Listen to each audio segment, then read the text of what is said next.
welcome to today's episode of Authentic Achievements, where it's my absolute pleasure to be joined by the fabulous Amy Kemp. Amy, welcome. Thank you for having me, Kim. I'm excited to be here. Oh, I'm excited to have you here, Amy. And I know from our quick chat beforehand, we're going to get stuck in quite quickly. So before we do, let me share with those listening and watching a little bit more about you. So Amy is the owner and CEO of Amy Kemp Incorporated. In her work within this growing company, Amy helps leaders and business professionals understand how deeply thought habits impact every part of their work and lives. As a certified habit finder coach, Amy has led over 400 female business leaders through a 4-month small group engagement called Encounter. This experience is designed to help clients replace subconscious thought habits that are no longer serving them with more healthy ones. She's worked through the Habit Finder curriculum with hundreds of leaders in one-to-one settings and with the leadership teams at small and large companies. Finally, with the launch of her first book, I See You, a guide for women to make more, have more, and be more without more work, which came out on February the 29th of this year, 2024. Amy's created an opportunity for everyone to learn and engage with her and the principles that guide her coaching. Amy, I love it because there's just our subconscious brain and the thoughts that we allow to foster there can have such a detrimental effect, and yet we leave them there. But before we get into that, what an amazing journey. Could you bring that to life a little bit more for us and share with us how you got to here? I would love to. I think the through line of my life's journey is that I am captivated by seeing people start here and go to there, wherever here and there are. This idea of growth and development of people has been the absolute central message of all the work I've done, starting as a high school English teacher where I worked with students, and then moving into sales and leading a national sales team for over 20 years. And then in the last 7 years in this capacity, using a tool where I'm working with people on their subconscious habits of thinking. What I see through all of those iterations of my professional life is that people can grow and change. And a lot of that happens inside and then creates external results. So if you can work on you and really develop you as a person, the external results tend to show up out of the blue. So I also have 3 children, 2 in college, and then 1 caboose who's coming up behind and keeping us on our toes. And then my husband, who also is a principal at a high school here in the Chicagoland area. Wow. So a lot going on. But I love that whole drive around people being able to continue to grow. You know, I think that's the one thing that it's always driven me, which is we're all just on a journey and we can all grow. And if something doesn't serve us, we can learn to change that. But we do have to go inward, don't we, to do some of the fixing. Having spent far too many years looking outward for whatever was going to solve the problem. It wasn't until I learned to go inward that I realized that actually that's where you can make the biggest difference outwardly. But you had to go in first. So I know the core message of your book is you can't outwork your thought habits. Can you tell me more about what that means? Yeah. We talk a lot about habits in the business world and in business spaces. I feel like that's sort of a buzzword, and they're very important. What we talk less about are our subconscious habits of thinking that oftentimes create the external habits that you see that show up in your day-to-day life. The work that I do really focuses on these subconscious habits of thinking. And I will tell you, a lot of the particularly business owners and or career-driven people that I work with reach a point in their journey where they've climbed the ladder a bit, they've built something, they're not brand new, just starting out. But they get to a point in their journey where they cannot work any more hours, or they just don't have the energy to work any more than what they're working. And hard work never was their problem in the first place. They've got that part down. And you absolutely still have ambition of growing the thing to the next level or moving your career to the next level. And so then what do you do right there?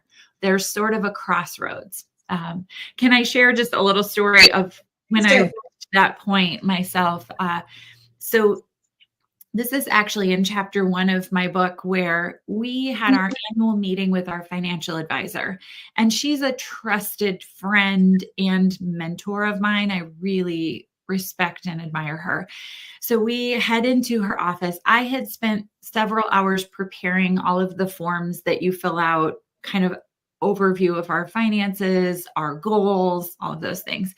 And so I remember what I was wearing. I remember the feel of the maroon burlap chairs that I was sitting on. I remember the air conditioner, the sound of it. It was one of those moments that sort of it solidifies in your mind. And Tess was sitting there with all these forms on her desk, sort of lined up in a row.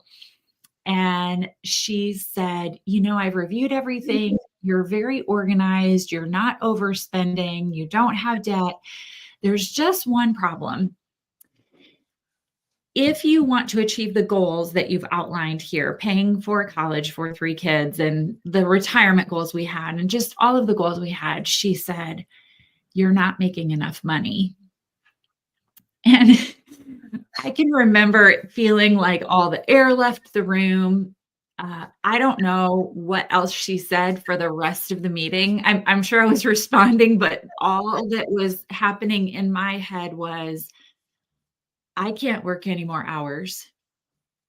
My husband is sitting next to me, very vetted in his career and education, not going anywhere and shouldn't. This is what he's supposed to do. And the only way he makes more money is by getting older. So he's sort of there. And I'm thinking, there's no one else in the room. This is actually on my shoulders. And the reality of that left me with a choice. Do I change the goals, or do I change me?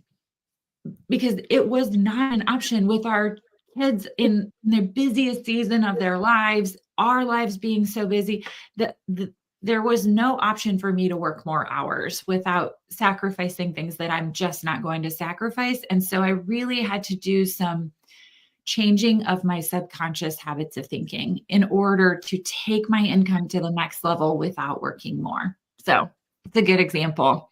I love that, because I think sometimes that's where we find these gifts, and I see them as gifts. When we find that breakthrough, we see that gift, but we usually find them in a period of despair, where we're kind of like there going, really, what else?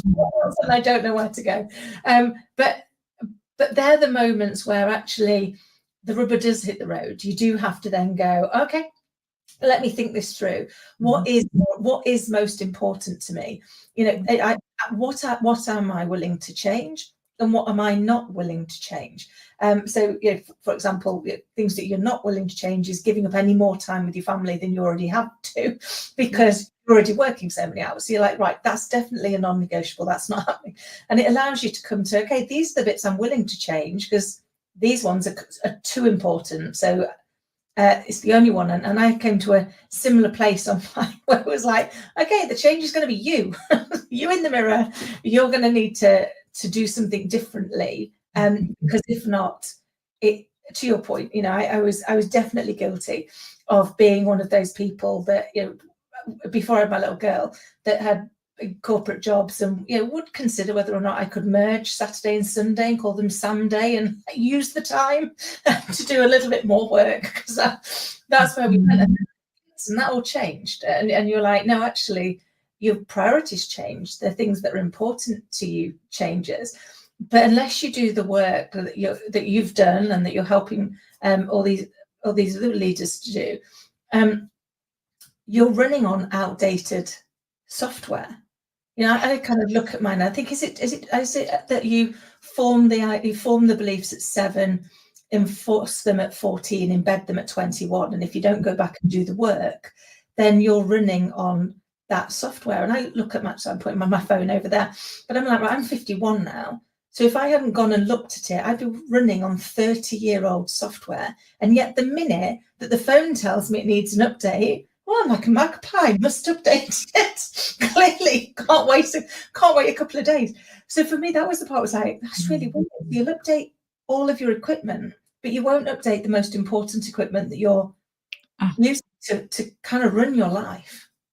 I can't believe you're using this analogy, because in the publishing process in my proposals, that's the exact analogy that I gave, is that, yes, this idea of these upgrades that we're constantly doing with our technology, but not doing in our own thinking and in our own way that we're showing up in the world. But it's sometimes a little bit intimidating, or it's a little bit vulnerable. And I also do not believe it's possible to do it alone.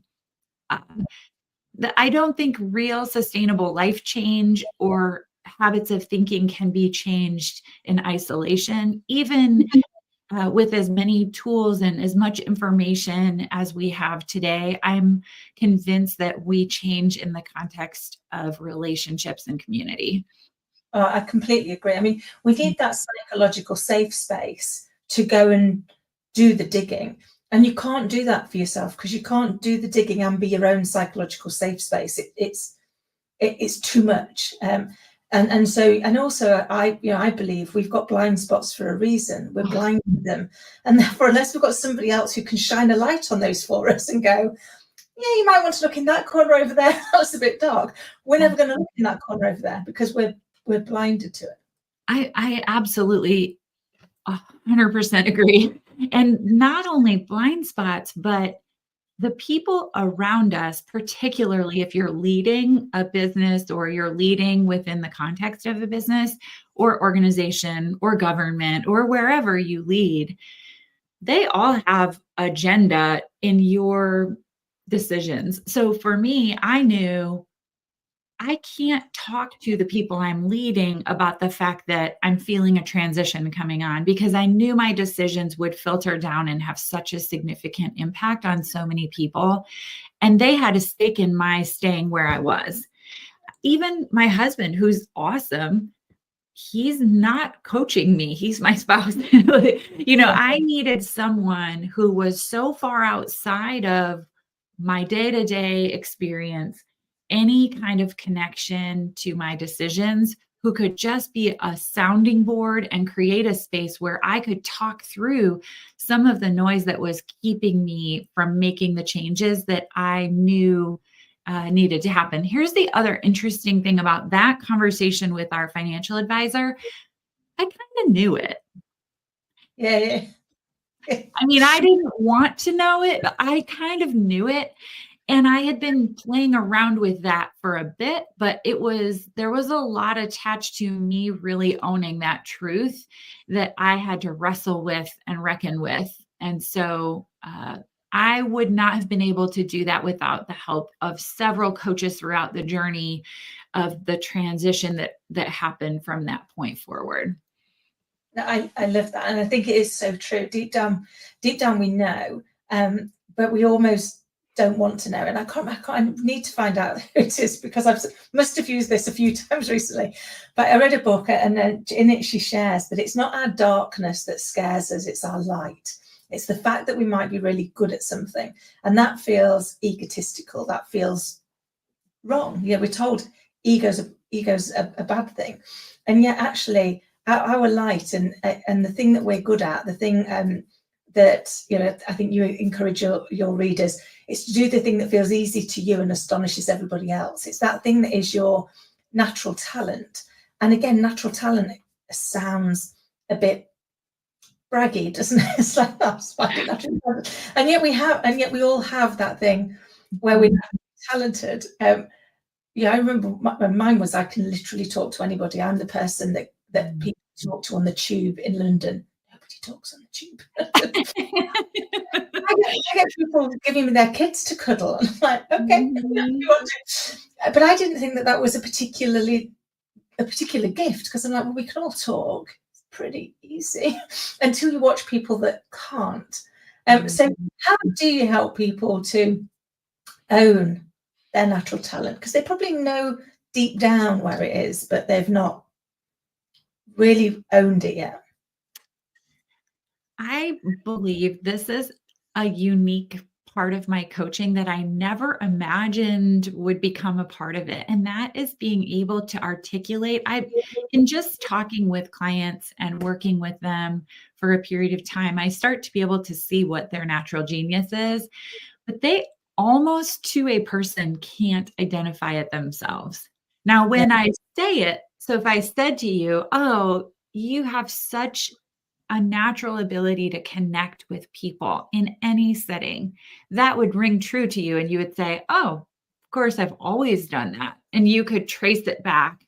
But if I asked you, what is your natural genius? Most people just go blank. They have nothing. So it's sort of a building process. It's funny. I was just talking with a client about this who she's a leader in her organization who does have a great deal of impact, but her leadership is very different from our stereotypical style of what we think of leadership as this charismatic, out in front, leading from the stage, always having a vision. She's a connector. She's watching the vibes of the room. She's a quiet, introspective, thoughtful leader who shows up to tables noticing, listening, observing, and then maybe following up with a quiet conversation afterward to see how someone's doing. She's leading, but it's not this. And so for years, she has felt like she needed to become a better leader and to become this stereotype. And we had this really great conversation where I said, I think our world needs more of your style of leadership. We've got the other covered in spades. We're all over that. I'm not sure it's serving us well in every context, right? Particularly not with a counterbalance of this more, I might even say stereotypically feminine energy that she's bringing to the leadership space. But do that. Please bring more of that without apology and without trying to be what you're not. I learned this from a very young age. I actually worked alongside my mom, who is an exceptional leader, but exceptionally different from me as well. She's very much charismatic, out in front, outgoing, kind of the life of the party. You know, she'll walk into a room and is sort of magnetic. I'm a very strategic, one-on-one, developing people in intimate spaces, analytical, more quiet leader. And for years felt like I wasn't leading because I wasn't that example. Yeah. I remember the day where I thought, oh, I don't have to be that. I can be this, I can do this. And when I do this, it grows, that everything around me grows. And it became this very empowering. And the best part was I could also celebrate the beauty of the way that she leads. I could really just be so grateful to have her energy in that space. And then I could bring mine. We don't need people to be what they're not. So I think that idea of natural genius and doing what feels easy to you and is challenging for everyone else is so vital to the future of businesses, of communities, even of faith organizations, that we have all kinds of gifts being used. Oh, I love that. And I think you're so right. At the start, you were saying, it's really hard to find that for yourself. And I found my natural talent through my first coach. and we sat there, and I remember him saying, I remember him sitting down with me, and this is how far away from knowing my truth that I was. And he said, what do I need to know? And I said, well, I'm rubbish at my job. And he went, okay, interesting. He said, have you got any facts to support that? I went, no, but at least I know it. Mm-hmm. And he went, right, okay. He said, any facts to the contrary? And I was like, no, none. And he was like, okay, can I share with you a couple of facts? I was like, please do. Yeah, I just want to get better. And he went, okay, so aren't you in your third quarter of double-digit growth? And I went, yeah, that's true. And he went, and hasn't your team got the highest engagement score of the entire organization globally? I went, yeah. He said, isn't it in fact higher than the 5-year aspiration? I went, yeah, that's true. He said, didn't you just win Leader of the Year? And I went, mm-hmm. He said, and with these facts, you still, still not good at my job. It's like, wow. The data suggests otherwise. I'll work out. But I looked at all these other leaders who were those charismatic, well pulled together, very corporate looking. And I was like, I'm like a hyperactive puppy dog most of the time. And I want to lead this way. And then realize actually, as finding out that you had got a natural talent, and actually your gift is to make people feel at ease. And therefore to have that safe space to tell you what's going on so you can help them find a solution. And that actually helps businesses grow, mine and the ones that I work in, was amazing. And yet it would have been something that I would have passed off as going, I just talk a lot. So understanding that, and to your point, then being able to appreciate the other energy and the importance for all different types of energies and how collectively they work better together if we're not all trying to be what we're not. Yes. Another I'll add on to that, which is, don't you dare undercharge for your area of natural genius just because it feels easy to you. Yeah. That, and I'm not sure this may be a gender stereotype, but women tend to be way worse. They ask for less in terms of pay raises. They don't charge enough in their fees for whatever service or product they are bringing to the marketplace because they think, well, that feels so easy to me. I mean, just like you were saying, it feels so easy to me to encourage people and to talk to people and to get the best out of people. But that skill in the marketplace is exceptionally valuable. Don't you dare undercharge or undervalue or not ask for what you deserve just because it feels easy or fun or life-giving to you. That's actually the point. That's what you should be doing. And that's what you should be getting paid the most for. So I love that, and it's true. And I have that conversation with clients all of the time, which is right. When they're thinking about what they're going to charge, and I'm like, okay, it might take you 3 minutes to do that, but it's taken you 30 years to learn how to do it in 3 minutes. So they're paying for the 30 years, not the 3 minutes. You've got to do a combination. I mean, so that it feels like actually both of you get something out of it. Both of you get value, and both feel equally valued. They got something that they value because it made such a massive difference to them, and you got something that makes you feel valued for sharing that skill. And it's kind of trying to alter some of that, how we've been brought up. And I've got amazing parents, but we're very much brought up in the girls should be seen and not heard. So I felt dismally in that area. It's what God we said, but that was the era. That was that's how it was, and therefore you didn't want to stand out in the wrong way, and you then start playing a different script in your head, and it isn't until you get a good coach, or a number of them, because I actually believe that you have a coach for the moment, and you have a coach for the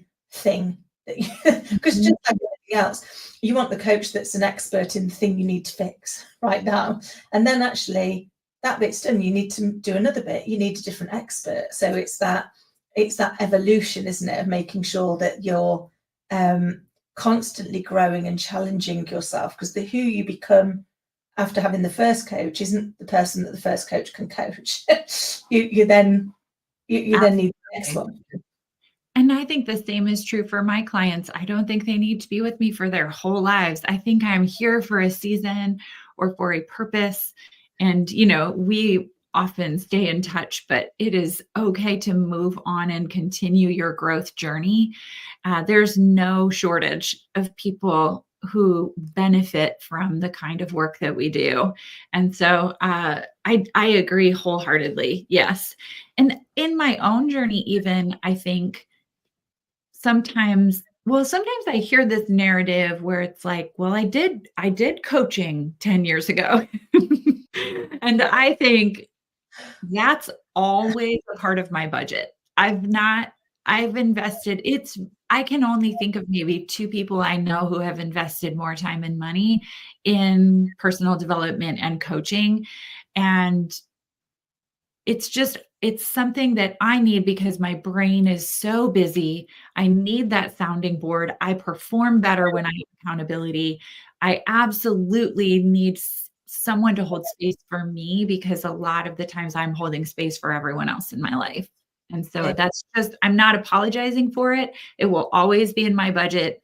Don't even question it. No, I love that. And the same is true for me. And I had somebody say once, oh, well, does that mean you're not a very good coach and I should go to your coach? And by all means, go to my coach. I said, I can't coach myself. So I have a coach because actually what I need is, to your point, somebody who can hold me accountable and that can provide that safe space and can provide the challenge and the check. And I also do supervisory coaching for some other coaches to do the same bit for them. It's just the fact of having somebody that's external, and you said it so eloquently earlier, that hasn't got such an emotional attachment to the outcome. That doesn't mean to say they're not emotionally attached to you and they want the best for you, but they genuinely have got no emotional attachment to what choice you end up making. It's like they're there to help, and I think that's what makes them a unique part of your Thrive Hive, aren't they? You've got your family, you've got your friends, you've got other people that are in there, but they become that kind of I class my coach, who I adore, as my critical best friend. So I know that we've got my best friend, my best interests at heart. But they will also let me know that doesn't look good or doesn't sound good or doesn't work for me before I've gone off and done it. It's like, no, come back. Let's talk that through. That's not a good option. And I think that's what it is. I'm conscious of time. We've still got a few bits to talk about, but I love the thought of working and living in rhythms and guilt-free play. I'd love to learn more about that. So if you think about, almost every part of our world has rhythms. The seasons are rhythms. We're heading into fall. The leaves are turning. It's getting cooler in the Chicago area. Things slow down a little bit. You think about our favorite music has rhythms and peaks and valleys. Life has rhythms. Our start of our week, the middle of the week, the end of the week, the weekend. Even just life as a whole journey starts with kind of the tyrannical tempo of toddlerhood, and then it moves into the middle part, and then it, I say in the book, the wandering waltz of older ages as we slow down. I think we're designed for rhythm, and that we are ignoring this need in our work patterns and in our day-to-day schedules. And my argument, and I've yet to see anyone disprove it, so I'm still in a continuous study. But what I see is that when people who are high capacity people schedule, that's a very key word, guilt-free playtime, where they are doing things that give their brain a break, meaning they cannot think about work when they are doing them, whether that is playing cards or going for a walk with a friend or having dinner with your grandma. Or I just played pickleball this morning, and I love to play pickleball because when I'm playing, there's nothing else I can think about. I build in scheduled time where I am playing. What happens is that you get into this really cool rhythm. You have something to look forward to. And so you do a better quality of work leading up to it.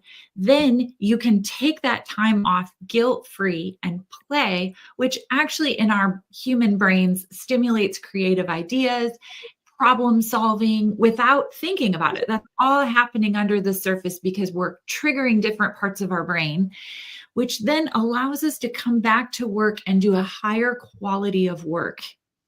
And then we can put those creative ideas into practice, and we have more guilt-free playtime. So you work into this beautiful cycle of genuine joy in all parts of it, where you're not working and working and working and working and working.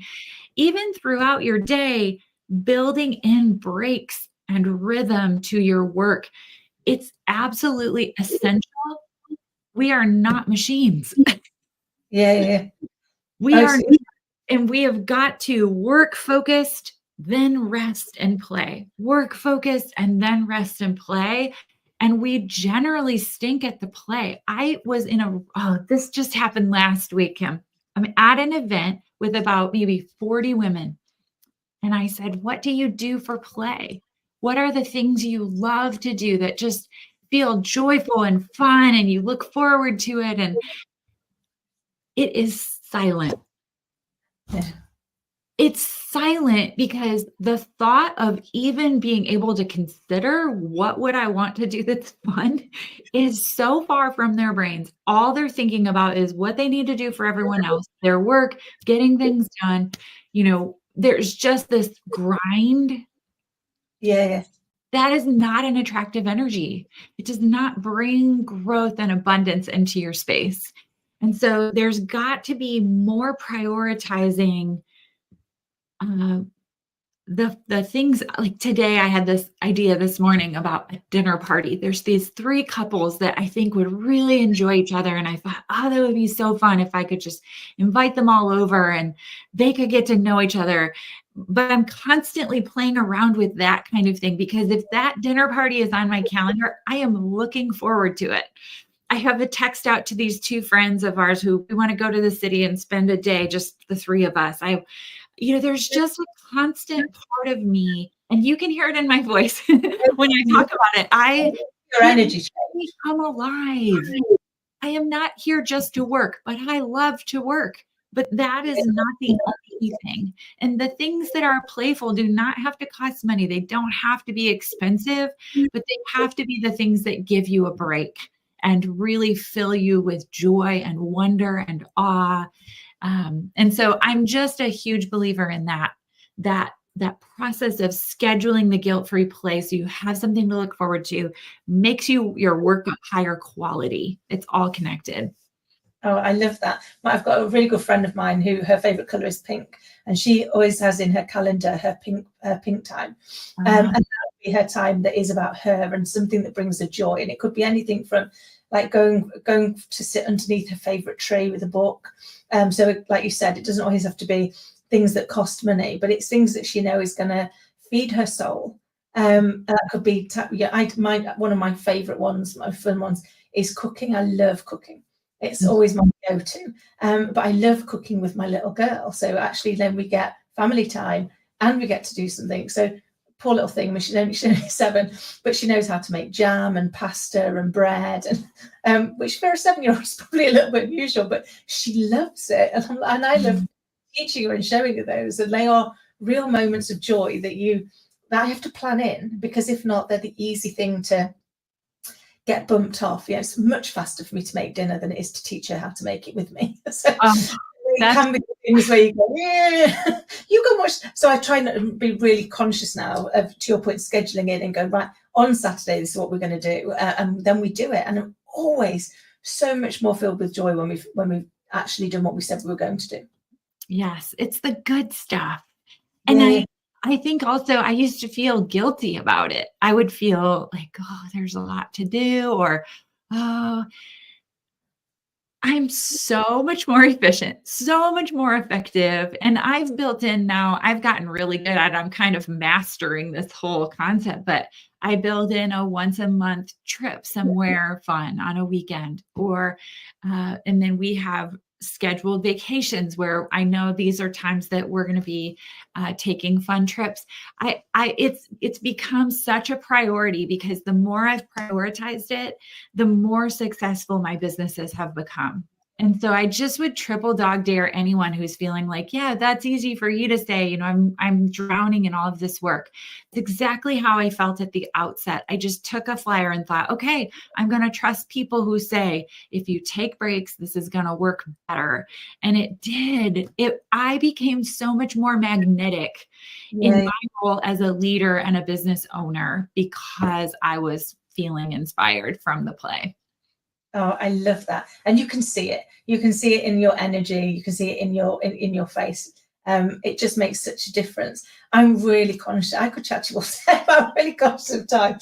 So if you could go back and give your younger self a piece of advice, Amy, what would it be? I just had this conversation with two friends. We were at dinner and I said, I wish I would have trusted myself more in my younger years. And even now, when I get off track, it's because I'm starting to listen to other voices and not being still and like really listening to my inner knowing. I got through the publishing of this book, I got a little distracted by a lot of marketing voices recently. This is an example of this, where it's like, you should be doing this and you should be focused on this and you should be. That's not how I've grown my businesses ever. But I got distracted and I was feeling not motivated. I wasn't feeling like I had it, so to speak, where you have that sort of effervescent energy. And what I realized is that doesn't fill my cup to grow it through the channels that they are suggesting. What fills my cup is serving people in very real, intimate spaces. And if there's someone I can serve, put them on my path today and I will serve them. And when I'm in that sort of energy, the rest takes care of itself. I don't need to have all these strategic initiatives. What I need to do is what I'm best at and trust myself and stay true to that. And when I do that, always the return comes. I've never done that and not had the return come 100-fold. It's just when I get distracted by how other people do it and this person says and that. And no, I would trust myself more and sooner. Oh, I love that. Because we can get too carried away with whatever, and everybody else has got an opinion that they're free to give to us. I was doing a show on unsolicited feedback a while ago.